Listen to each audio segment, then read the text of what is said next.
welcome to the City of Greensboro, State of the City, brought to you by the following sponsors: Andy Zimmerman Development, Community Foundation of Greater Greensboro, Corey Corporation, Greensboro Chamber of Commerce, Guilford's Merchants Association, Carpet One by Henry, and Duke Energy. Let's show our appreciation by giving them a round of applause.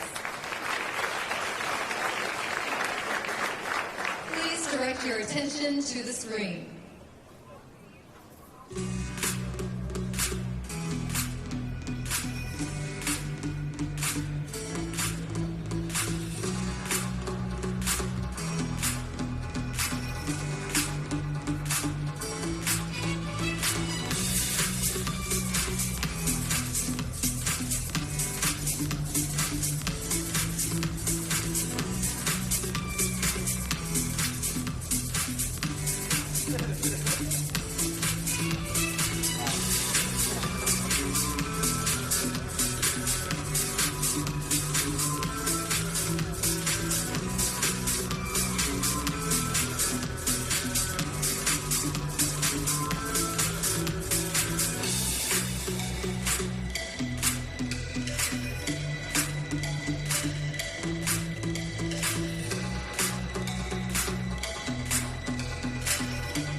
Now for the delivery of the 2024 State of the City Address, please welcome to the stage the Honorable Mayor Nancy Vaughan.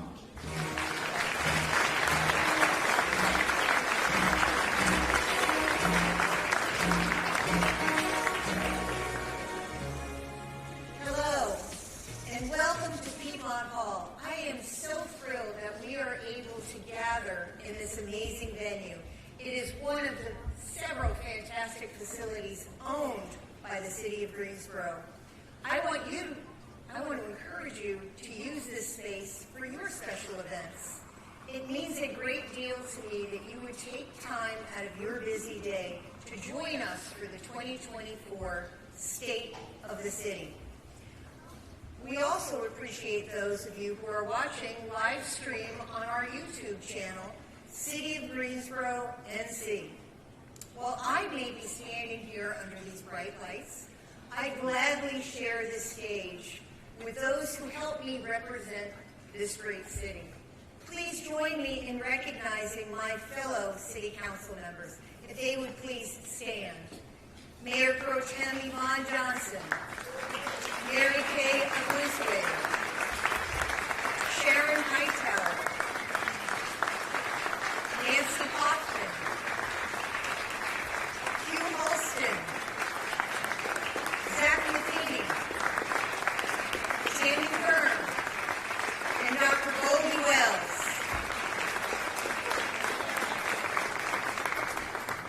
I also want to acknowledge our friends and colleagues from the High Point City Council and Guilford County Commissioners, as well as our state and federal representatives for their support.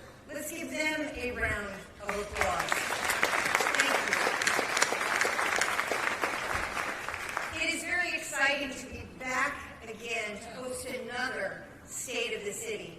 We assembled for the first time last year, and based on everything we celebrated then, I think this year's theme is most appropriate: Mission in Motion.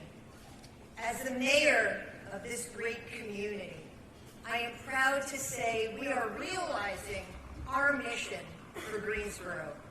2 years ago, during our annual strategy meeting, the City Council collectively drafted a mission statement, which reads: to shape an inclusive future for equitable economic opportunities and sustainable, safe neighborhoods through resident-focused services and programs. When you define this mission, It simply means that the city wants to foster an even playing field, whether you represent a small business, a large corporation, or something in between. But above all, we want everyone to feel safe and experience a high quality of life as a result of well-managed city programs and services. Sometimes this involves thinking outside of the box. And that's what the Greensboro Transit Agency did when staff piloted the downtown trolley last year. Service on the 7 minutes, free fare transport has been extended through June. To date, more than 30,000 passenger rides have been recorded.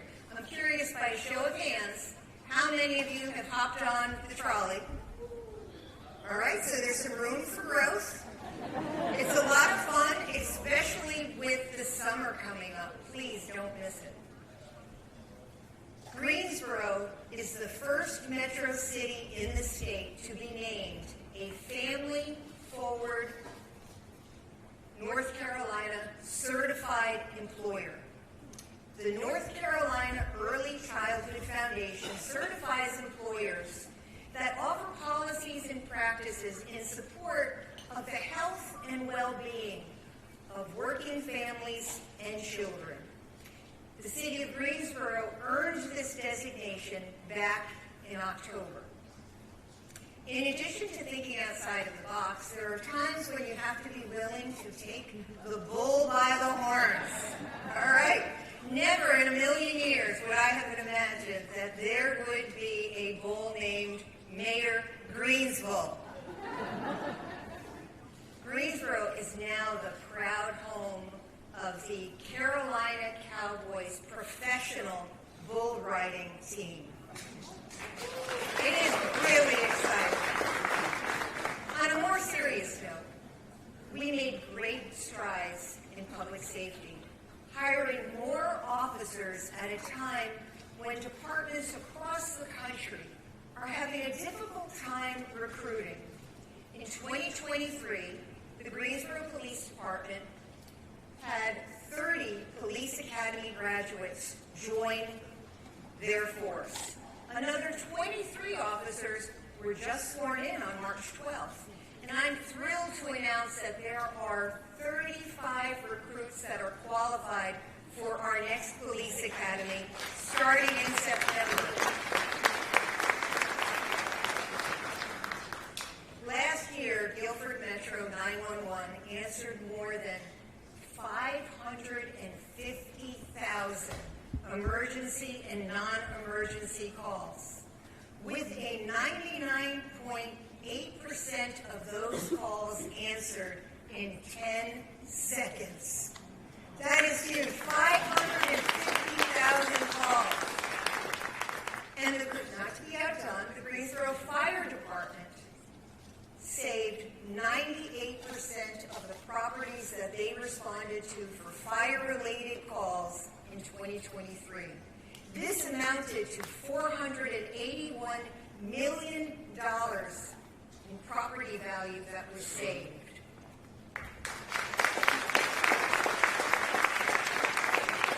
Speaking of property, when you drive around town, it's apparent how the housing landscaping is changing the face of Greensboro.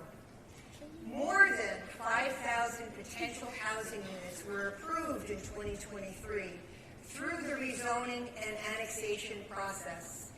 That brings the total potential housing units approved since 2021 to nearly 16,000.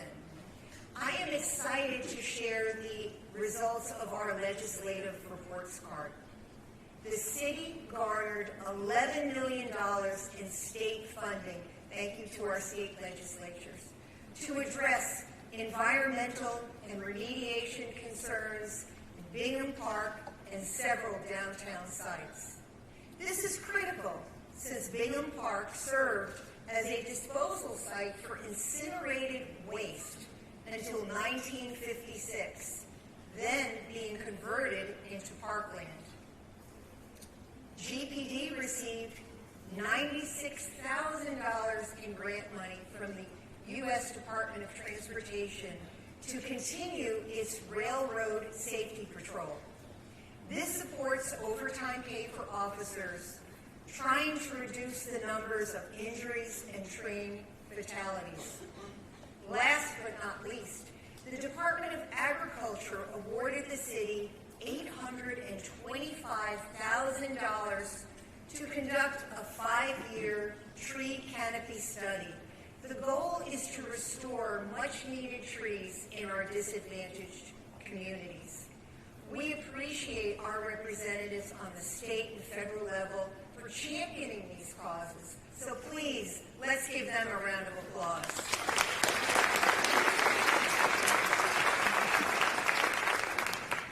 Our mission statement refers to equitable economic opportunities.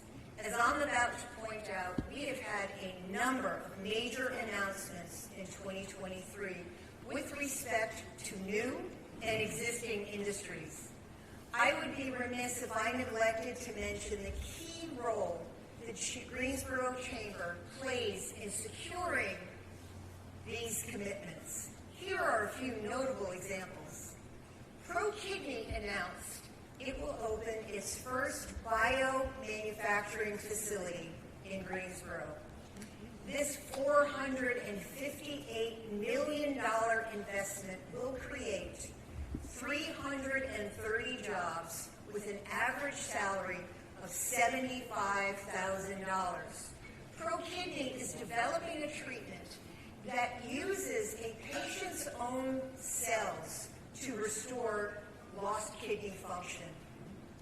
ProKidney's move to the Gate City supports our reputation for being a hub for life sciences. Phase Change Solutions is establishing its U.S. headquarters and manufacturing operation to the tune of more than $4 million. Greensboro provides the ideal foundation for the company to further revolutionize energy efficiency and to shape the future of advanced materials for thermal management solutions. Phase Change Solutions will offer impressive salaries for our current and future workforce, adding 51 new jobs with an average salary of $79,000. Impact Data announced it will develop its flagship product, the Dream Center, in partnership with North Carolina A&T State University. This represents an investment of more than $108 million over the various phases.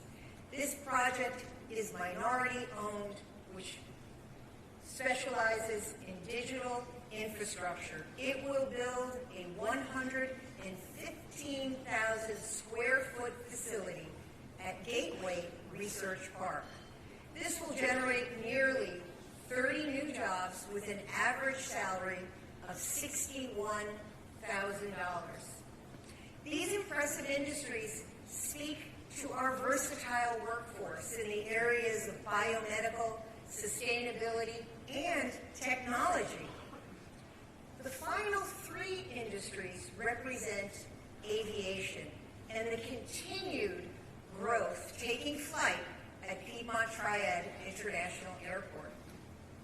Honda Aircraft, a global leader in the aviation industry, is making a significant expansion in its Greensboro operations with a groundbreaking investment of nearly $56 million.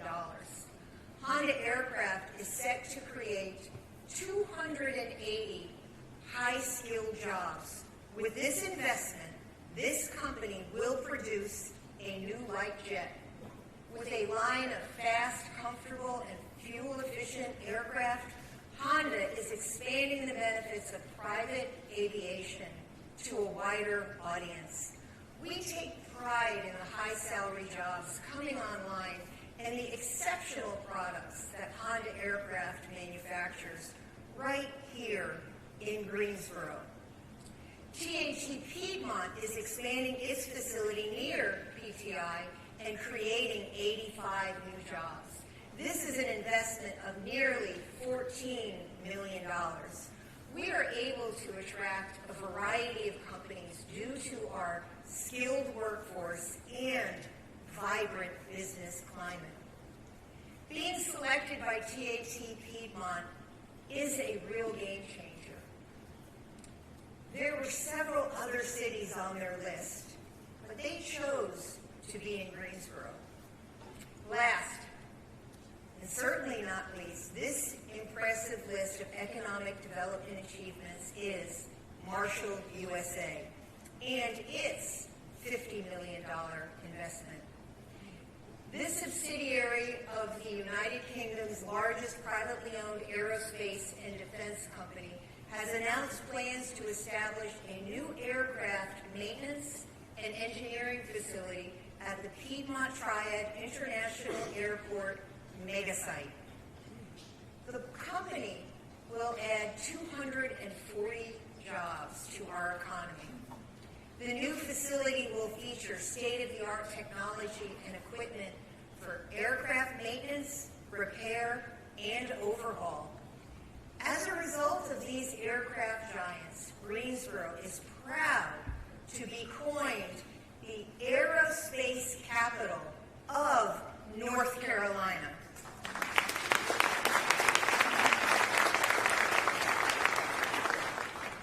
But there's more. That's not all.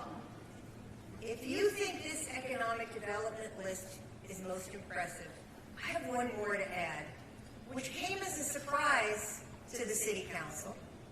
Just when we thought our friends at Toyota, North Carolina, were pumping their brakes, they turned on the ignition to another investment in our city. You may recall last year we spotlighted the automaker's commitment of more than 2,000 jobs to the tune of $5.4 billion. To our delight and amazement, this last October, Toyota ramped up its plans to produce electric batteries, amounting to a whopping $8 billion and 3,000 additional jobs. Let's hear it for our friends at Toyota. Greensboro is the place to be. As you can see, 2023 was a booming year, raking in nearly $9 billion of investment by top-notch industries. If this snapshot is any indication of our economic development forecast, I feel confident saying that the state of our city is on solid foundation as we put our mission in motion. Greensboro's talented workforce will continue to attract a variety of companies since we boast more than 70,000 college students to feed the campus-to-career pipeline. This boom in business isn't by happenstance. While we are guided by our mission statement, we are keenly aware that the city of Greensboro cannot solely take credit for these investments. We do not operate in a vacuum. It literally takes a village to entice companies to come here and to inspire existing companies to expand. The talented team our economic development department works with, we rely on several partnerships to make all of this possible. Allow me to take a moment to acknowledge and say thank you to each of our economic development partners.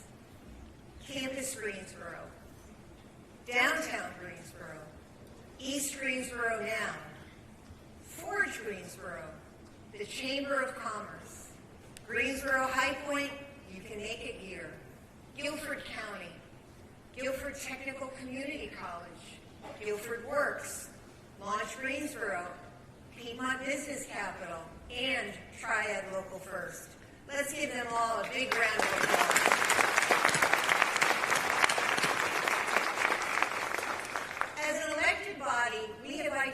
identified 8 priorities aimed at taking Greensboro to new heights. As we roll out the red carpet and welcome some of these companies, the city takes pride in the host of programs and services that align with each of our city council priorities. Let us drop in on Dr. Goldie Wells as she explains how the downtown Greenway is considered a hub of recreation and entertainment. Please direct your attention to the screen.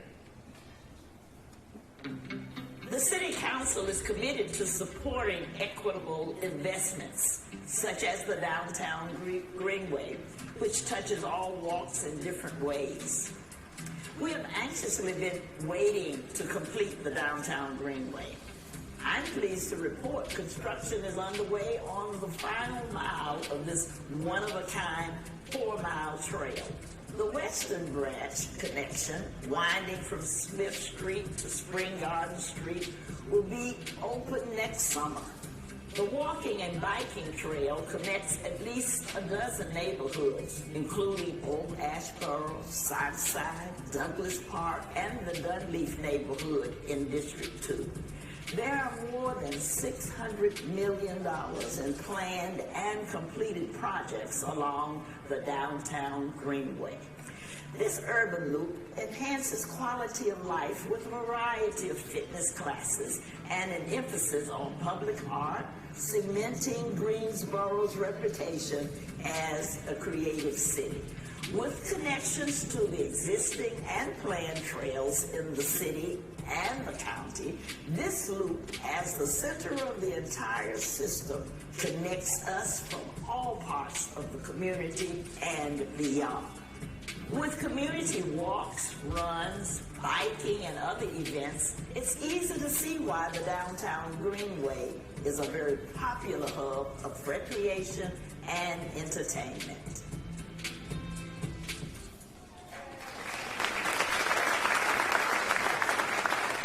Thank you, Dr. Wells.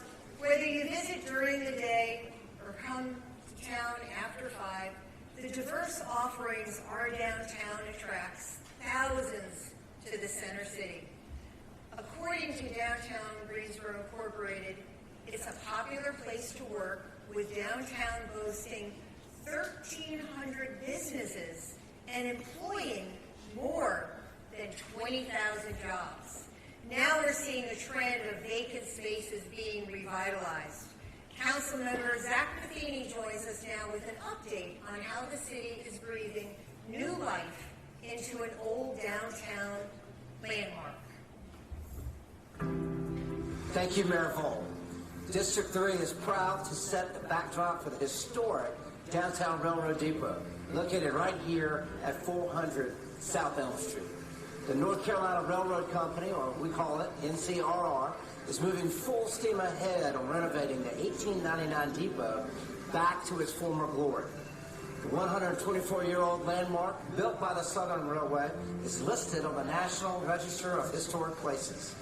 The depot was initially used as a passenger station and later converted to the offices for the railroad. In 1926, a fire reduced the depot from 3 stories down to the 2 that you see behind me. The partnership with North Carolina Railroad is another example of public-private investment in our community. The project qualifies for federal and state redevelopment grants, as well as other tax credits.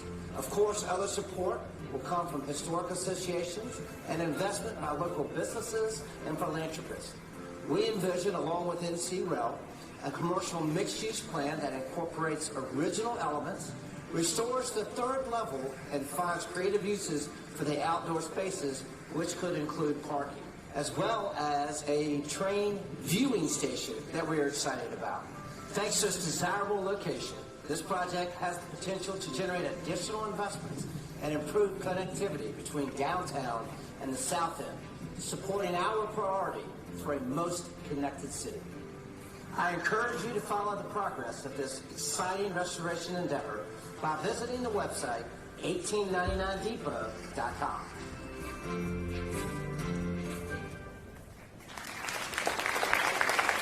Thank you, Zach.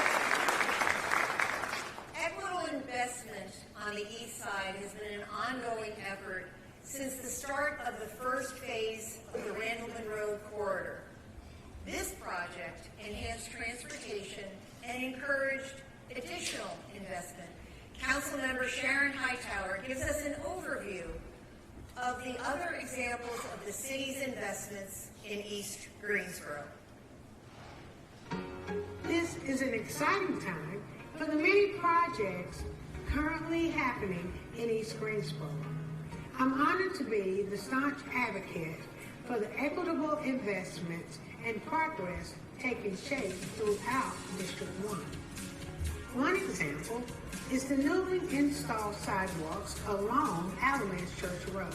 This allows residents to safely walk in their neighborhood just as others are accustomed to on the west side.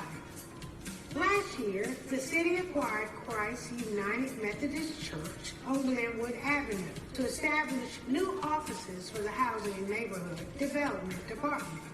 The Neighborhood Hub Palace will bring housing and other city services along with programs from partner agencies directly to the community. The city is now selecting a consultant team to assist in creating a plan for the southeast area, which spans approximately 8 square miles. With significant neighborhood input, recommendations will focus on future growth and development, providing city services and improving the quality of life.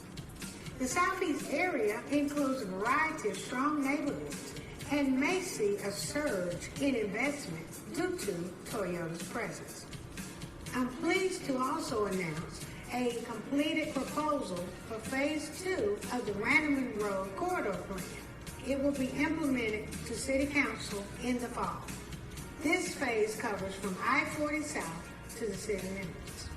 Allow me to thank the PGA Reach Foundation for awarding a $250,000 grant to commission a mural of the Greensboro Six, who integrated the Gillespie Golf Course in 1955.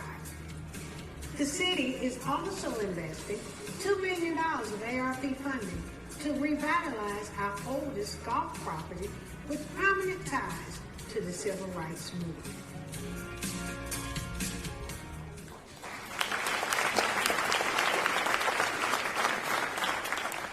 Thank you, Sharon. At the end of December 2023, Affordable Housing Management, Inc., or AHM, was awarded $2.6 million. This was one of 12 allocations from a $43 million earmarked to provide housing for those living in shelters across North Carolina. Councilwoman Tammy Thurm is looking forward to the addition of a 2-story apartment building in her district. It will be located off West Vandalia Road, right across from recreational amenities at Hester Park. Let's take a look. Oakwood Park will soon be the latest development of permanent, quality, affordable apartment homes in District 5. The community will look much like this one. These are designed for unhoused individuals and families currently living in temporary housing or shelters. The Greensboro City Council awarded AHM $1.7 million in home ARP funds for this project. Construction will begin early this summer, with completion expected in 12 months. Oakwood Park will consist of 16 1-, 2-, and 3-bedroom apartment homes. Rent for all units is aimed at households at or below 30% and 50% of area median income. AHM is partnering with Greensboro Urban Ministry for applicants, referrals, and case management. The land is one of 3 parcels at Vandalia and Groomtown Roads being developed by AHM. This will be an Energy Star certified development, providing lower utility costs and below market rents with close proximity to shopping, restaurants, and employment centers. These apartment homes are another example of the city's ongoing efforts to provide permanent supportive housing for our unhoused neighbors while increasing Greensboro's affordable rental housing stock.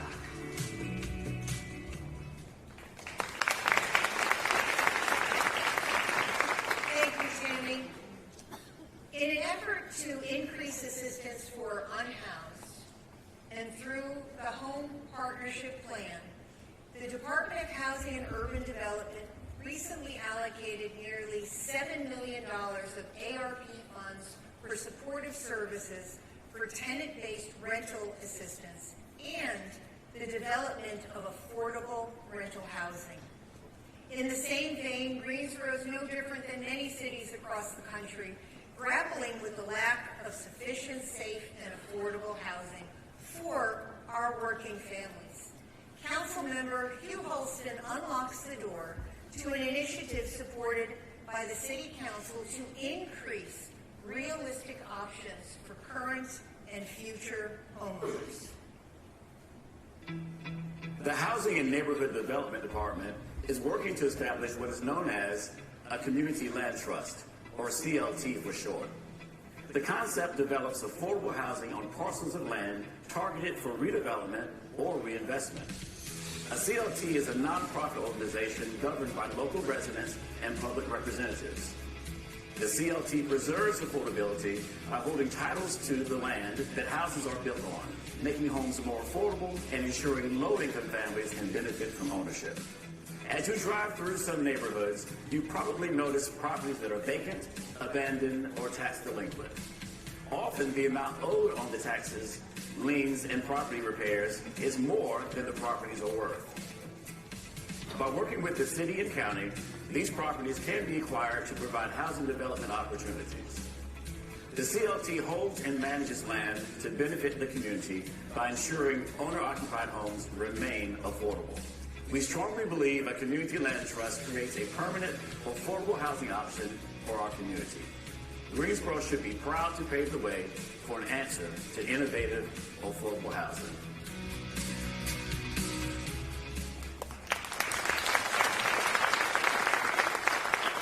Thank you, Hugh. The Greensboro Cultural Center Tenant Partner Program gave $1 million of in-kind support to more than 20 local arts and culture groups last year. Through a variety of artist residencies, grants, and partnerships, Creative Greensboro encourages a vibrant city. Councilmember Nancy Hoffman takes stage center to spotlight how Creative Greensboro aligns with our priority of being a hub of recreation and entertainment. The arts and culture community welcomed the city's new Chief Creative Economy Officer last August. In the past year, the Office for Arts and Culture awarded more than $400,000 to nearly 20 local arts and culture nonprofit groups. This was made possible by the Sustaining Creativity Community Partnership Grants Program. The Neighborhood Arts Residency Program expanded to include Random Woods and the Mill District. Each neighborhood hosted a professional artist for a 6-month paid residency to create community-inspired artwork. Neighborhood Arts also hosted a poetry and visual art workshop for Dudley Heights, supported the Blues and Foods Market concert series near Kings Forest, and hosted storytelling and arts activities at the People's Market in Glenwood. In its second year, the Downtown Arts Program showcased 10 artists on the Downtown Digital Kiosk. Each year, a special commission piece is selected to hang at City Hall, in addition to being among the city's permanent art collection. The Greensboro Cultural Center received a much-needed boost of $3.5 million thanks to the American Rescue Plan. This will pay for renovations, ensuring the center's structural integrity and longevity. Last year, the Cultural Center proved to be a hub for recreation and entertainment, as more than 500,000 people crossed the threshold to attend events hosted by Creative Greensboro.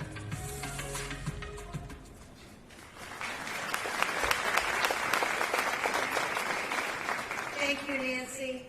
Providing efficient options for people to get to work, to go to school, to run daily errands, short trips, will be critical as our city continues to grow and as we add new jobs. Councilmember Mary Kay Abuzawader tells us how making Greensboro car optional is one of several highlights in the list of Go Borough long-range transit plan. The city has set an ambitious goal to provide a variety of transportation options so you have a choice to get around without driving a car by 2045. To reach this goal, bus transit must become more useful for students, workers, and visitors. This will require more investment in transit to expand bus services in more areas to make the system easier to use. The Greensboro Transit Agency is proposing two approaches. Both concepts call for a larger budget, but they each work well in different ways. The ridership concept is designed to get more people riding the bus. With this concept, buses would run on routes with higher frequencies and shorter wait times in areas with the most people and popular destinations. The coverage concept would provide service on a lot of routes, but we can't afford to run the services very often. These routes would also have a lower frequency, meaning longer wait times, making transit less useful to most people. It's important to point out, these concepts are not final proposals.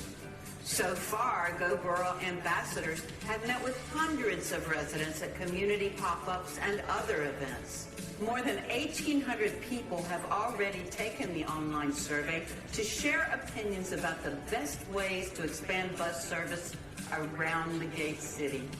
The final Go Borough plan will be designed after additional community input.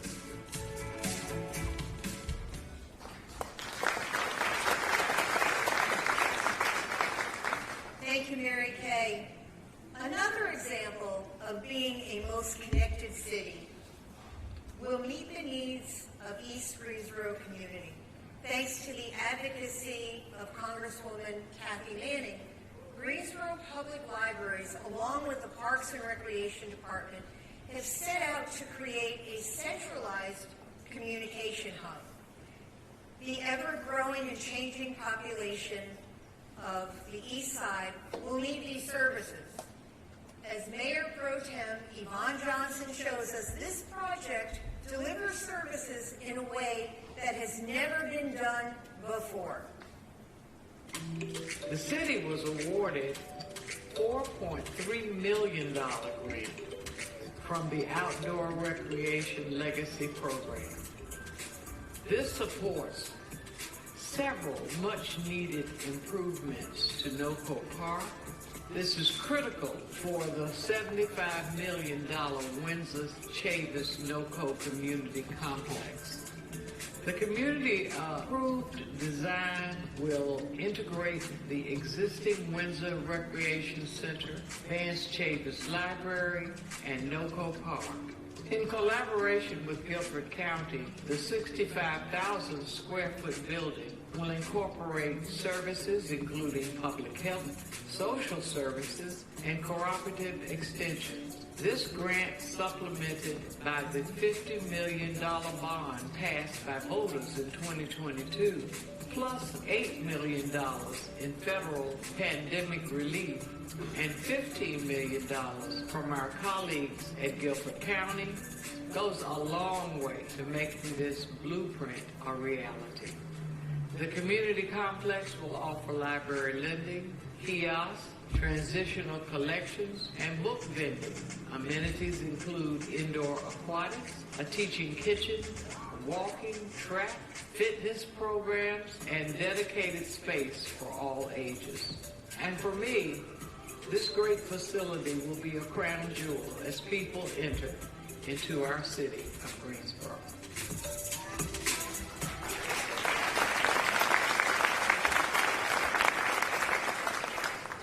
Thank you, Yvonne. I want to thank my fellow city council members for shedding light on our council priorities through a host of programs and services. Let's give them all another round of applause. I hope the examples they shared gives you a sense of security in the state of our city. As your elected body, we are committed to staying laser focused on priorities to keep our mission in motion. At this time, we're going to switch it up a little bit and have a candid conversation about sports, tourism, and our creative economy. Join us. To lead the panel discussion, please welcome to the stage the city's Communication and Marketing Director, Ms. Carla Banks.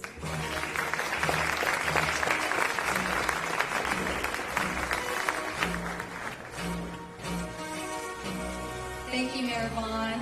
Good afternoon. It's so good to see each of you. Based on everything Mayor Vaughan and each of our city council members has spotlighted, it's obvious the state of our city is on solid ground. I hope you are as enthusiastic as I am about the work taking shape to propel our theme, Mission in Motion.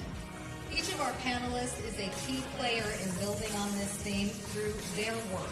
I'm looking forward to the discussion with them as we explore alternative funding sources as it relates to Greensboro sports tourism and our creative economy.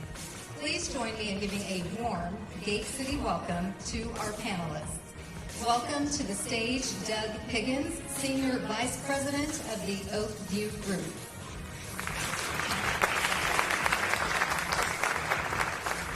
JocQuelyn Boone, Chief Creative Economy Officer for the City of Greensboro. Richard Beard, President and Chief Executive Officer of the Greensboro Sports Foundation.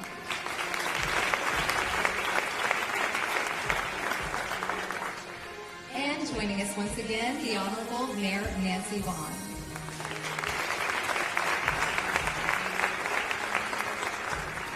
Let's take a moment to showcase our popular live entertainment venues, sporting events, and cultural arts community. Please direct your attention to the screen.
That was riveting.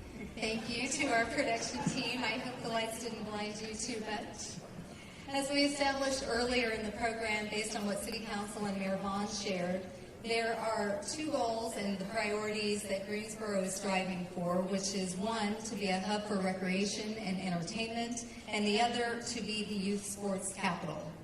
Through a range of programs, services, and public-private partnerships, we support the development of a vibrant city. I'll start with a question for the entire panel. From each of your perspectives, what contributes to our city's vibrancy? Jackie, we'll start with you. Well, when I first think about it, of course I'll think of, we have an amazing symphony, we have the Carolina Theater, awesome events, and the Blues and Food Music Festival, Folk Fest. We have those large-scale, very popular things. But one of the things that I think makes Greensboro vibrant is when we have opportunities to connect community with artistry. So doing programming on a local level, when we have artists connect to communities to help provide opportunities and experiences that are a direct reflection of that community's desire, their goals, their aspirations, their icons. When we're creating community together, allowing them to be co-leaders, that creates another level of vibrancy because now art and community are really connected and thriving on Front Street. Thank you. Richard? Yeah, well, Greensboro has so many great offerings for entertainment and for vibrancy, not only with the Coliseum and the diversity that we have with different events here at the Coliseum, but also all the arts and offerings that we have downtown and throughout the city. I think what creates vibrancy to our community are opportunities to bring people together and in a very positive manner. And the two things that I see that bring people together and kind of let the guards down with all the negativity that we deal with are arts, music, and sports. And as we build around our arts and our sports offerings, that certainly brings a vibe that we need, especially with the growth that we're going to see over the coming years with all these jobs coming in and our great economic development. Thank you, Richard. Doug, how about you? Well, as a newcomer to Greensboro, Oakwood Group, we've admired Greensboro from afar. Certainly have known, being in the sports and entertainment industry, known Greensboro as tournament town and very admire what you've done over the years to host ACC, NCAA, and all the major events that you have. And we've seen artists come through here on the entertainment through concerts and all the success in the local community that supports all the events that happen at the complex. And then Washington Tanger Center opened 3 or 4 years ago. It's just a great success, not only for the Broadway with close to 18,000 subscribers, but to all the individual artists, comedians, and concerts coming through. And from afar, it's the market that we identify as how do we become a part of, and to be able to come here and get our contract done and join the Greensboro community in the spring, summer. We're very excited to be here. Thank you. Mayor Vaughan will round it out with you. Doug, I'm happy you said tournament town because just earlier this week, the city of Greensboro was recognized as the #2 city in the country when it came to sports, and that is cities without a major team. To be #2 in the entire country, that is a huge designation. And then, of course, that comes right on the heels the next day where the city of Greensboro downtown was recognized as the number 23 top booming downtowns in the country. So there's a lot of people out there who thinks that we are vibrant. And certainly when you look at the video that you put together, it really shows that there is something for everyone to do. And not only is it people in our community and our families, but there are people coming from throughout the country to take part in what Greensboro has to offer. Thank you, Mayor Vaughan.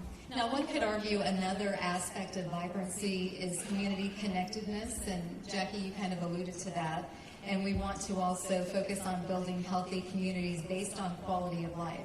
So, Doug, we'll go back to you. Could you explain how the Oakwood Group is planning to bring its depth of experience and industry connections to deliver unforgettable experiences to speak to the cultural heartbeat of our city? Yeah, for those that aren't familiar with Oakwood Group, we're the largest developer of sports and entertainment facilities in the world. We have close to $10 billion worth of projects. And as I mentioned earlier, we set our sights on a number of markets across the United States that fit our profile. It's up-and-coming markets that support sports entertainment, and markets where we think we come in and make a difference, invest our dollars to make sure that we're able to be sure that we have first-class facilities there. Matt, Scott, and the team here have done such an incredible job over the 30 years to really take this Greensboro Coliseum complex, have all these other new facilities such as Piedmont Hall that we're sitting in here, the Tanger Center downtown, and what else can we do as a company to make 1 + 1 = 3? So that's how we came into this, and really we looked at Greensboro and said, how can we take some of our investment money and add to the complex and add to the facilities that are already here? And how we become part of the culture is we make sure when you come into the community that what we're doing in Seattle doesn't work in Greensboro. What we're doing in Austin doesn't mean Greensboro. So we make sure we come down, get to know the community, and really figure out how our model works with what's already here. Make sure the events that we have in all the facilities appeal to all segments of the local community. Make sure that the people that work in the facilities, as they already do, represent all segments of the community here. So we come in and really assimilate into the community and not the other way around. Thank you, Doug, for going into detail about that, and we welcome you again to Greensboro. Richard, from a sports tourism perspective, can you help us understand the connection between sports and quality of life? Absolutely. I mean, when these companies look at Greensboro, it's not about available land and buildings. That's important. Workforce is important, but quality of life is important. And we often say work, live, and play. They're going to have to find places to live, but they're also going to want places to play.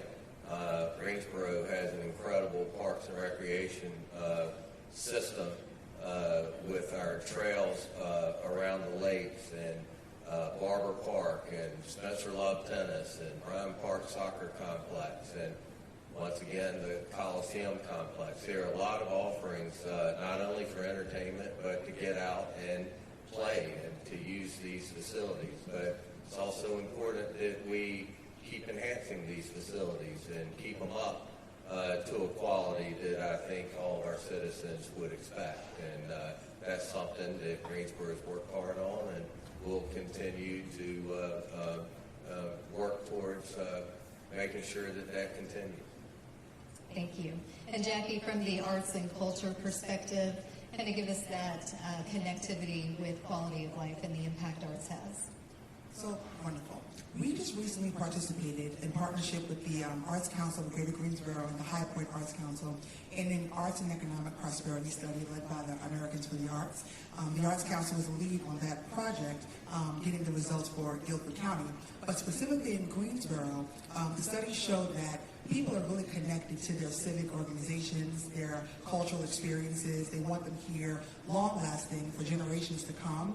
There's a strong sense of community pride, very closely tied to those events and those experiences. So again, I think that the people of Greensboro, the residents, the neighbors, the community members, they really have this strong connection because they see themselves and what's happening within their community. They speak to the vibrancy. So I think, again, it's us staying connected through community engagements with our art sector and our communities. We really are cultivating vibrancy and connectivity.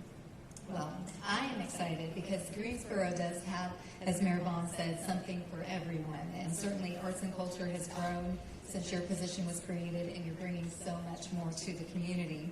But obviously, for a city to become vibrant, it doesn't only require creative-minded people and organizations, but we need money, and lots of it. So with that in mind, Mayor Vaughan, we're going to have you give us an overview of what is called the food and beverage tax. And you've been a champion of this, the prepared food tax. So tell us, why are you so passionate about this, and describe what would the success of that look like for our arts, our sports, our entertainment arena. Thank you, Carla. As we look around the wonderful facilities that we have here in the city of Greensboro, as Carla mentioned, we have to find a way to pay for them. We're sitting here across from the Greensboro Coliseum, which needs some significant work.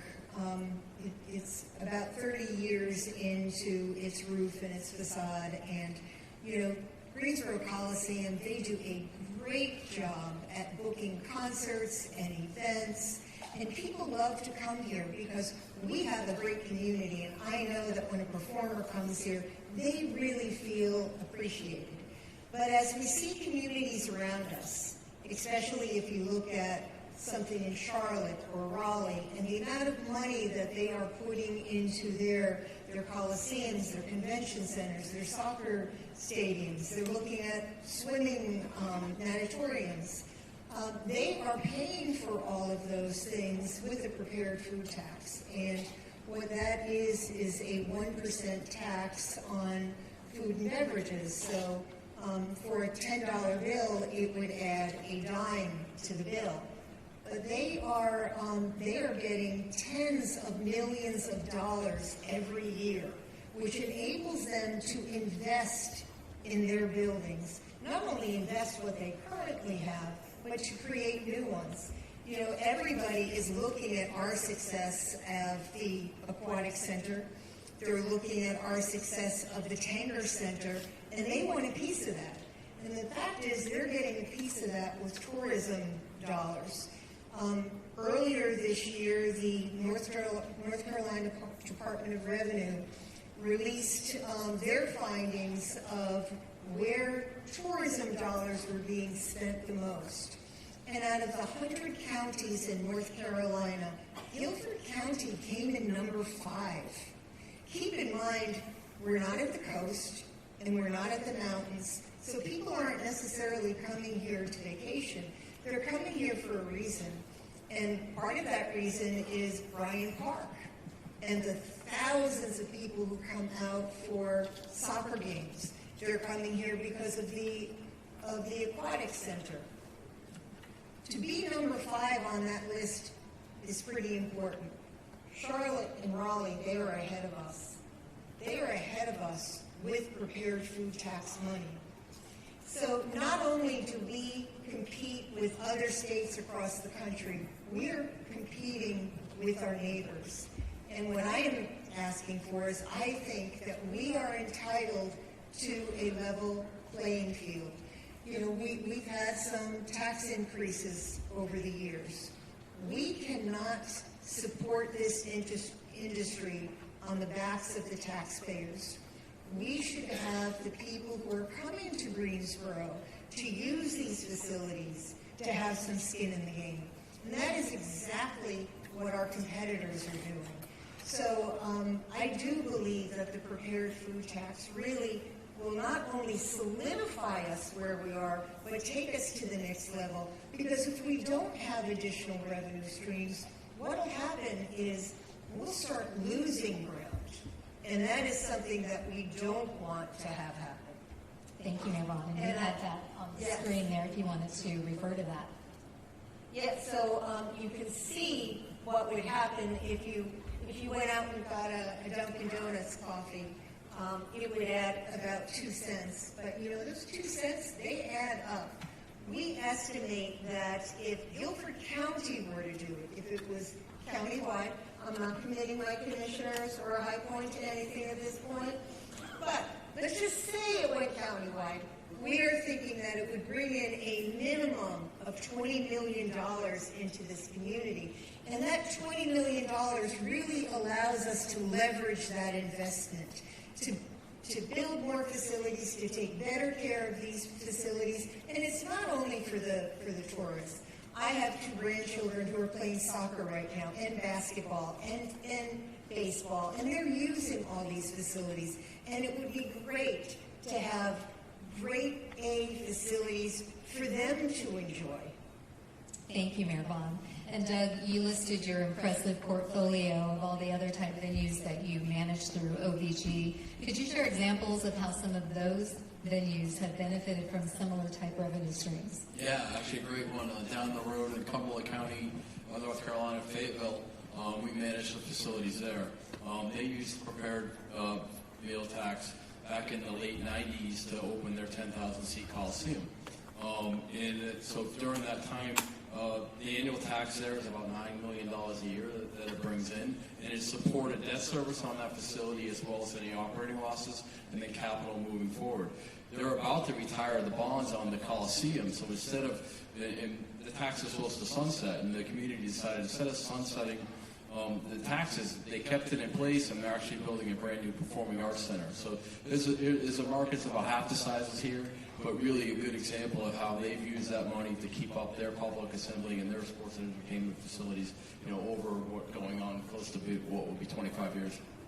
Wow. Very impressive. So while we have you here, we just want to give you an opportunity to explain steps that you and your team will be taking for this seamless transition for the Coliseum complex and the Tanger Center. Folks are just interested in how that will look for the clients, the guests, and mostly the employees. Yeah, it starts with the employees, but we're excited. We were excited about the council vote a week ago yesterday. What we immediately did is we had a whole team the next day, met with or it was 2 weeks ago, met with the employees, gave them an overview of our company, introduced ourselves. You could already see as we met with the employees and groups, the air kind of letting out of the room, exhaling, all the anxiety starting to go away. And last week we came in with a group of about 12 of us, did individual one-on-one meetings, met with every single employee, and then we followed that up with anyone that wasn't available last week today. So to this point, we've met with every Coliseum full-time employee, talked to them about their situation, talked to them about Oakwood Group, and we've told them that we will get them offers to come to work for us, and we promise them that each and every employee will have the opportunity to come work for us at compensation that is equal or greater to their current compensation. Again, as we have those conversations, the anxiety level goes down. We're working diligently on our agreement with the city, and hopefully we'll get that placed in the next week, 2 tops. And shortly right after that, we'll have offer letters so the employees can go make decisions about the decisions that are best for them. So it starts with the employees as a company. We don't manufacture anything. We welcome people into our facilities, entertain them, and it really has to start with the team that we have on site here. We don't have a team of people that we're going to move from Denver or LA or Philadelphia. It's going to start with the employees here, and we're going to support them. Our job is we work for the employees, not the other way around. We support them, we help bring new events, we help bring new revenue, and we really grow the pie, and that's how we all work together. Thank you. Richard, bringing you back into the conversation, as the president and CEO of the Sports Foundation, your organization is the convener of several different types of events hosted by the ACC, the NCAA, the U.S. Figure Skating, U.S. Swimming, USA Gymnastics, AAU, among others. Some of those I actually know, and some of these I just listed, I have no idea. But it was a record-breaking year for you in 2023 with soccer, swimming, lacrosse, etc. So naturally, this all equates to more visitors coming to our city, frequenting our hotels and restaurants. What are your expectations for the activity for this year? Yeah, well, first of all, I want to say that Greensboro has an incredible resume when it comes to these big names in sports, and we've hosted them all, and we've done it very well. But it's a team effort. It's the Greensboro Coliseum staff, which is incredible, and how they can turn the place over go from a concert to a big wrestling match to the women's ACC championship, all over a 36-hour or less time period. Incredible staff.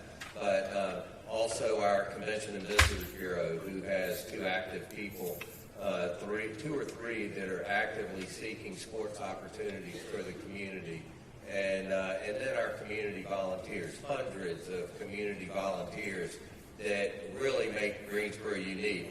You got to have the facilities, you got to be able to host the events, but then when we throw in a community that just embraces every event that comes here, and hundreds of community volunteers working either school days at women's basketball tournaments, or right now they're on the pool deck for the NCAA Division III National Championship being held as we speak. So it's incredible how this team comes together, but I want to share with you some of the numbers and the impact that it has on the community.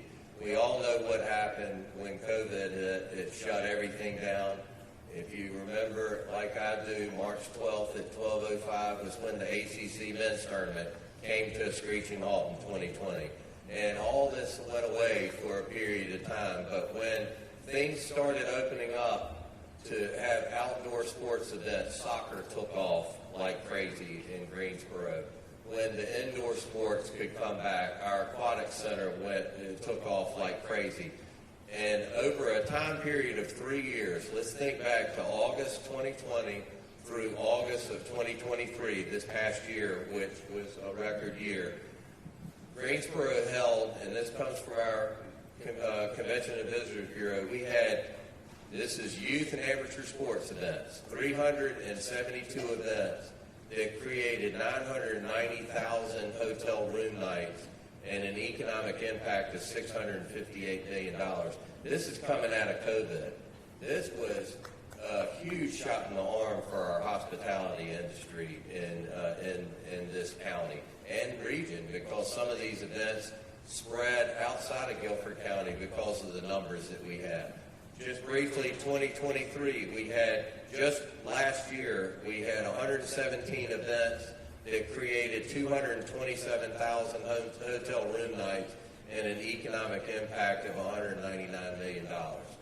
So those are unbelievable numbers when it comes to the economy here in Greensboro. So what do we have to look forward to in 2024? Another huge year. We've had ODAC, which is the ODAC conference. We've had 3 different conferences that brought their swimming championships in February, including the ACC. We had ACC women's basketball. This week we have the NCAA D3 swimming and diving championships, and this weekend we'll have the ACC gymnastics championships. And oh, by the way, it's $13, so bring all your family to come out and see gymnastics, and you'll be surprised at how many people are going to be in there. It's on fire, but it's being hosted here. Why National Swimming that we have a great relationship with. Soccer. We'll have the U.S. Adult Soccer Association Soccer Fest, which has soccer players up to in their 70s that will be out at Bryan Park. And that got Today Show recognition. NBC came last year and filmed the segment during this tournament last year. And then the big event of the year is the AAU Junior Olympics that will be held at the Coliseum and over at A&T at their track and field, where 18,000 young athletes will come with their parents and their grandparents and their brothers and sisters, and 15,000 of them are going to run track and field over at A&T that second week. That spreads from Durham to Winston-Salem and north and south, because we can't house all those 18,000 families that come in here. So this sports tourism is a huge impact, and even more reason to keep these facilities relevant so we can keep what we have but also build on it. And I'm going to follow up with you on the hotel and motel occupancy tax as well as the prepared food tax. So last year, Wake County generated a total of approximately $86 million. The prepared food tax accounted for $40 million of that revenue. If you would expand our horizon as if the sky were the limit, what kind of revenue, with that kind of revenue, how would that be a game changer for Greensboro? Well, it's a big game changer for the communities that have it. And you see the numbers up here. I will make a quick correction, because we got an updated number from Mecklenburg County on their prepared food tax. They brought in $50 million, and then you add that to their hotel occupancy tax. We only work off of a hotel occupancy tax, so we're limited, and that's spread out throughout the county and supports the furniture market over in High Point and helps pay off debt here at the Coliseum. So those dollars are stretched pretty thin. But if we had a prepared food tax, that creates an annual source of revenue that can be leveraged. And we wouldn't be talking about $20 million. We could be talking about $200 million worth of projects to enhance facilities and build new facilities throughout the city. Thank you for that. And Jackie, I'm coming to you next. But Mayor Vaughan, could you, from an equity standpoint, could you talk about how communities of color would benefit from this revenue source? Well, instead of relying on private property tax to do things in communities across our city, we would have the opportunity to use and to be able to invest in our parks and our recreational facilities right now that we are unable to do. We could finish the Greenway in East Greensboro. We could have invested more money in Gillespie golf courses. There are a lot of things that we could have done, and there are a lot of things that we can do if we had that, because we can't do it through our property tax right now. And I know that in addition to talking about tourism, because it's really important, but that our goal too is to make sure that we have the highest quality of life for our residents and their children. And I think that this property, the prepared food tax, will help us do that, will help us invest in facilities not only that we have, but that we need. We have a wonderful aquatics master plan, which talks about bringing pools throughout the city of Greensboro. I believe it's about $125 million. We have no money to pay for it right now. So if we had a prepared food tax, it would help us make those investments and expand our swimming program, expand things like pickleball that we hear that people want to play. You know, people, some want, pickleball in their neighborhoods. And right now we don't have that disposable property tax, but the prepared food tax would help us bring those amenities into the neighborhood. And I do want to say one thing about what are we getting from some of these facilities. If anybody is driving downtown this week, you are going to see the Tanger Center ringed with Guilford County school buses. And that is because 20,000 Guilford County schools are having the opportunity to come and listen to the symphony. And that is why we need to have buildings like that to expose people to arts and culture. It's not only about sports, but arts and culture as well. Thank you, Mayor Vaughan. So, JocQuelyn, I'll have you build on Mayor Vaughan's response, but first, I have some really important stats that are relative to arts and culture based on the Arts and Economic Prosperity 6 report. They surveyed more than 2,000 Greensboro residents. According to the report, in 2022, nonprofit arts and culture organizations and their audiences generated $235 million in economic activity in Greensboro alone. I don't hear you clapping. $235 million in 2022 in Greensboro alone. That supported more than 3,600 jobs and generated $33 million in tax revenue. The report also cites 40% of Greensboro's arts attendees travel from outside of Guilford County, and they spend on average $57 per person.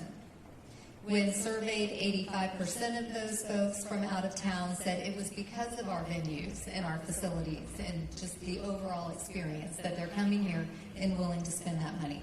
So explain, how does that translate into economic prosperity for artists representing our minority communities? Well, Carla, you just took all my talking points. Well, there you go. Thank you.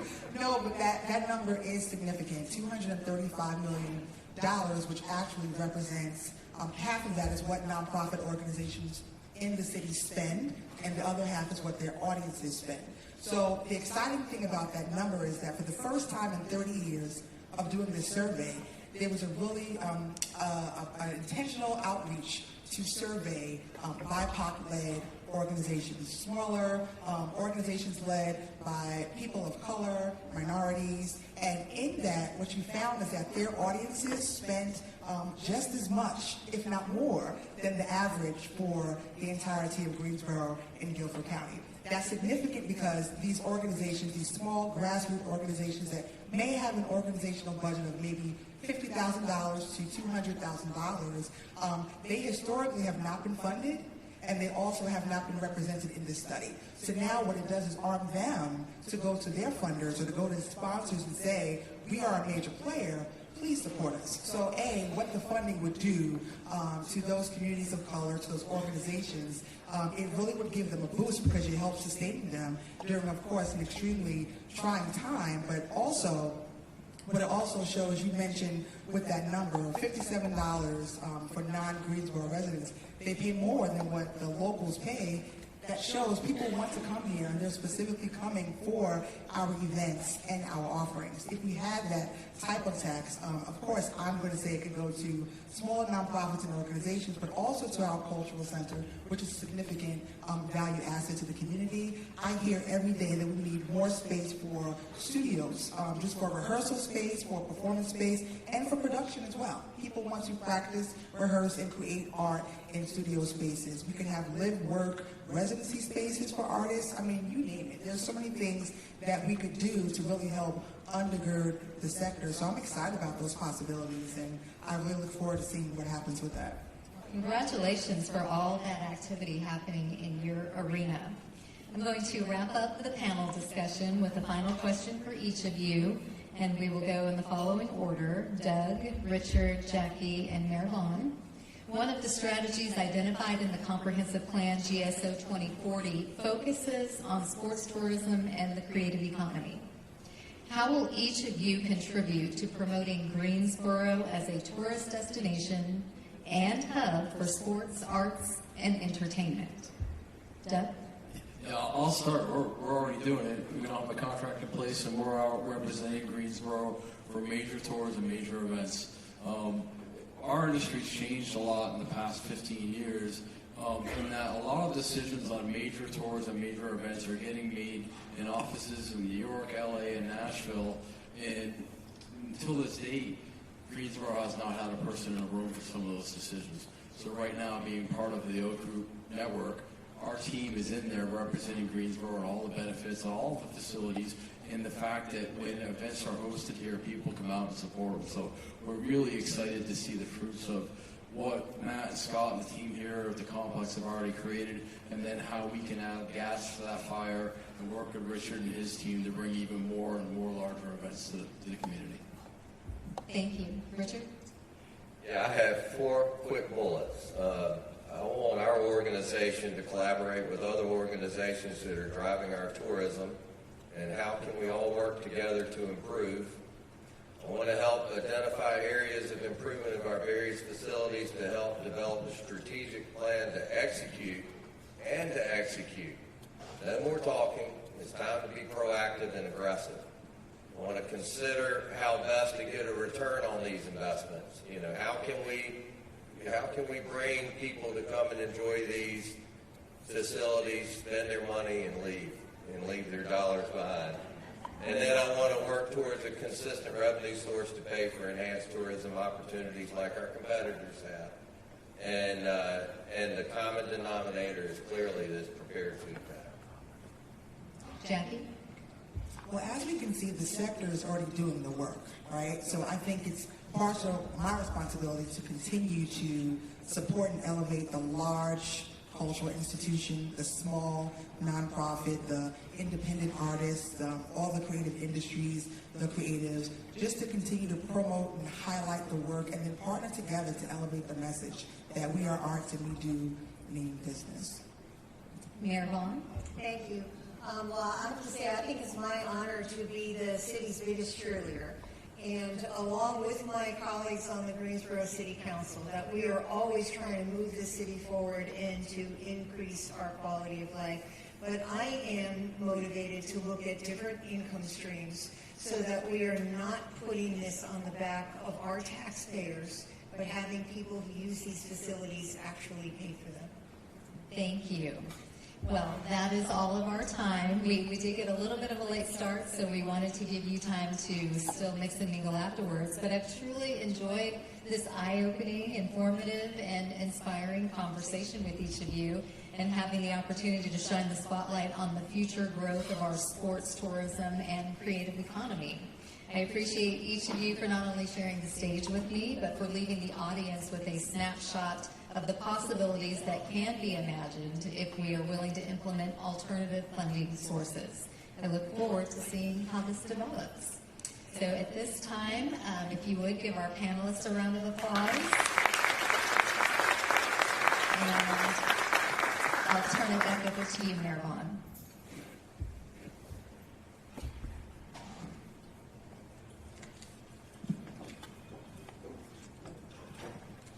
Carla, I want to thank you for moderating this this panel and helping get some of this information out. But I also want to really thank you for the hard work that you have done actually putting this program together.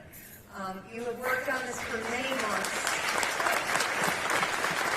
and without you, this would not have been possible. I want to thank each of our panelists for their insights and their enthusiasm, and I am simply thrilled to be able to share the stage with these major contributors committed to keeping our mission in motion.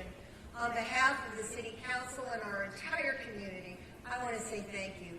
Before we conclude the program, it would be helpful to capture your thoughts about today's events. On the back of your program, there is a QR code and a short survey asking for your feedback.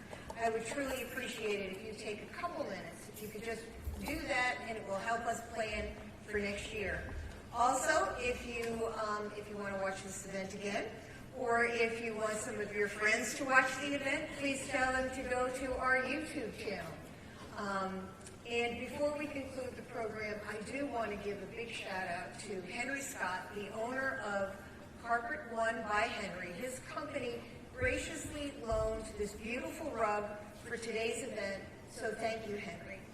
I also want to recognize other community partners who sponsored the 2024 State of Our City, Andy Zimmerman Development, the Community Foundation of Greater Greensboro, Corey Corporation, the Greensboro Chamber of Commerce, the Guilford Merchants Association, and Duke Energy. I want to thank you all for your contributions and for making this a possibility. This concludes our 2024 Greensboro State of the City. Take a few minutes to mix, mingle, and have some more refreshments. Thank you.